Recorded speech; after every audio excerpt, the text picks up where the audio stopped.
The announcement of Knights of the Old Republic having a remake was almost 2 years ago, and was filled with much excitement. But what came after was a series of disappointments and constant challenges. And it's a real hot topic for people on YouTube, especially amongst the Star Wars community. Fans of the original who want it to be modernized would probably kill me for saying this, but if it doesn't end up getting made, I'm fine with that.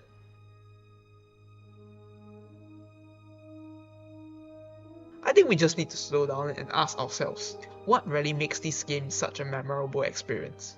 Was it the fast-paced action that kept us on the edge of our seats?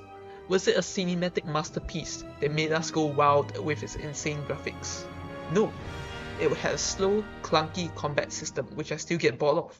Most of the modern games do go for such a vibe, and there's nothing inherently wrong with that.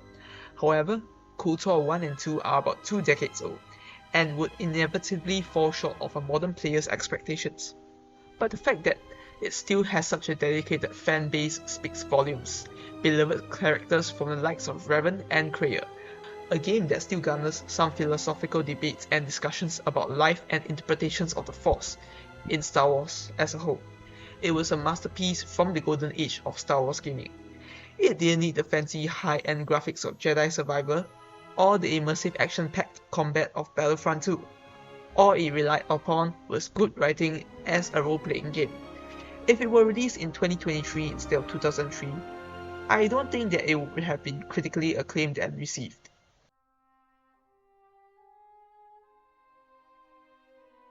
If you are a fan of KOTOR, chances are that you are probably close to your 30s or even your 40s, as this game is part of your childhood. Maybe a handful of us are still slightly younger, having played it years after it was released.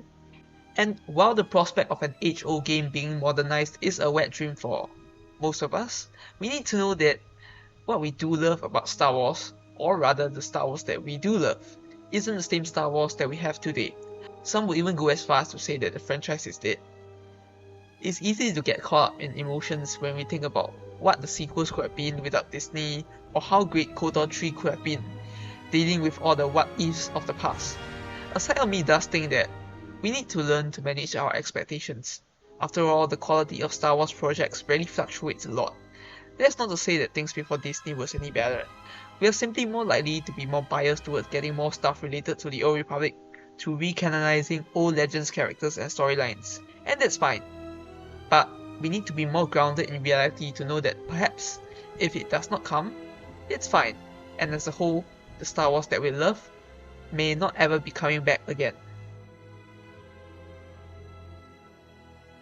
And many a time you will often see in the YouTube comments there will be people wishing for Disney to explore other eras, and while others will also think that it will completely ruin the era. And I do think that in some cases maybe the latter is true. It's better to have no remake at all than to have a half-hearted modernized version of the game that lacks the same spirit and soul. Insane graphics will not be able to replace the magic of KOTOR 1 and 2. The reveal of Revan's identity, the gathering of the council at the restored enclaves. These moments made the game what it is. So if the remake does come, awesome. But even if it doesn't, it shouldn't really matter too much, because the graphics only made part of the game.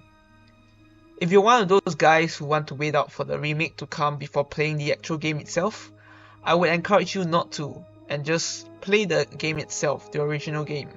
Then you will understand why it's such a great game. Anyways, those are my thoughts. And if you're interested in more things related to Star Wars and the Old Republic, don't forget to check out the rest of my channel. As always, may the Force be with you guys.